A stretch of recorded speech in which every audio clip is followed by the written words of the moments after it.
नमस्कार। हाल ही में उत्तर पूर्वी भारत एक जोरदार झटके से हिल गया था, पर यह सिर्फ जमीन का कांपना नहीं था। इसके पीछे का विज्ञान क्या है, लोगों पर इसका क्या असर हुआ, चलिए आज इसी कहानी की तह तक चलते हैं। तो बात है 5 जनवरी 2026 की सुबह की। घड़ी में बज रहे थे 4:17। ज्यादातर लोग गहरी नींद में थे और तभी अचानक धरती जोर से कांप उठी। एक झटके ने हजारों लोगों को नींद से जगा दिया। और ये कोई हल्का फुल्का झटका नहीं था, बिल्कुल नहीं। रिक्टर स्केल पर इसकी तीव्रता नापी गई 5.1। ये एक मध्यम दर्जे का भूकंप जरूर था, पर इतना काफी था कि पूरे इलाके में इसकी दहशत फैल गई। तो सवाल ये है कि आखिर ये इतना जोर का झटका आया कहाँ से, इसके पीछे का साइंस क्या है? चलिए सबसे पहले इसी को समझते हैं। अगर हम नेशनल सेंटर फॉर सीस्मोलॉजी के डेटा को देखें तो इस भूकंप का एपिसेंटर यानी कि इसका केंद्र था सेंट्रल असम का मोरीगांव जिला, और वो भी जमीन के कोई 50 किलोमीटर नीचे, मतलब काफी गहराई से यह झटका उठा था। जरा इस सिचुएशन को इमेजिन कीजिए। सुबह के 4:15 बजे हैं, घना अंधेरा, और अचानक पूरा घर हिलने लगता है। लोग दहशत में आ गए, उन्हें कुछ समझ नहीं आया और वो बस अपनी जान बचाने के लिए घरों से बाहर खुली जगह की तरफ दौड़ पड़े। अब इस भूकंप का इंसानी असर क्या हुआ, मतलब ऑन ग्राउंड सिचुएशन क्या थी? देखिए, शुरू में जो खबरें आ रही थीं उनमें थोड़ा कंफ्यूजन था।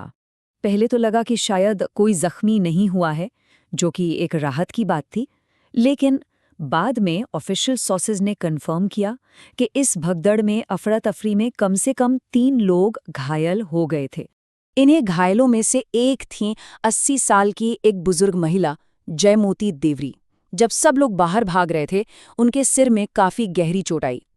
उनकी कहानी हमें याद दिलाती है कि ये सिर्फ नंबर्स नहीं हैं, इनके पीछे असली इंसान हैं, उनकी तकलीफें हैं। लोगों को चोट लगने के अलावा प्रॉपर्टी का भी काफी नुकसान हुआ। रिपोर्ट्स बताती हैं कि कई घरों में दरारें पड़ गईं। नगांव में तो एक घर की पूरी दीवार ही गिर गई, और तो और सोनितपुर में एक मंदिर का मेन गेट तक डैमेज हो गया। और पता है, इस भूकंप का असर सिर्फ असम तक ही नहीं रुका, ये एक रीजनल इवेंट था। इसके झटके स्टेट की सरहदों को पार करके बहुत दूर तक महसूस किए गए। इसका अंदाजा इस बात से लगाइए, असम में आया ये भूकंप पश्चिम बंगाल से लेकर अरुणाचल प्रदेश तक महसूस हुआ। और बात यहीं भी खत्म नहीं हुई।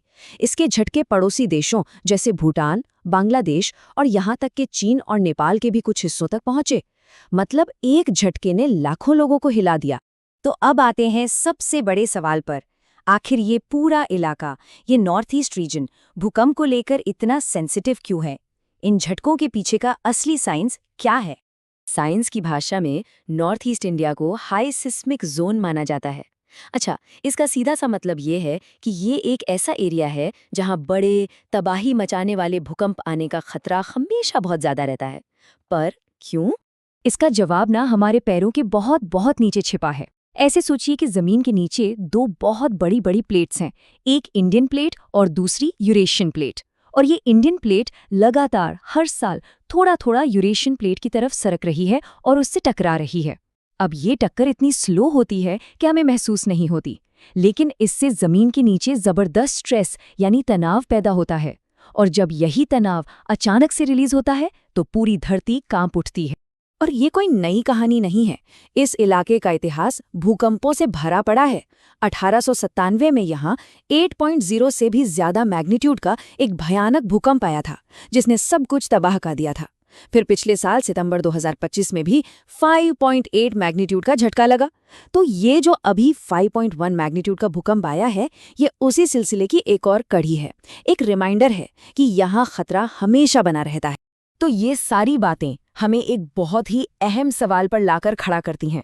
जब ये तय है कि इस इलाके में भूकंप आते रहेंगे, तो फिर इसकी तैयारी कैसे की जाए? और ये सिर्फ मजबूत बिल्डिंग्स बनाने की बात नहीं है, ये लोगों को जागरूक करने और ऐसी आफत से निपटने के लिए तैयार रहने की एक बहुत बड़ी चुनौती है। एक ऐसी चुनौती जिसका सामना इस रीजन के लोग रोज करते हैं।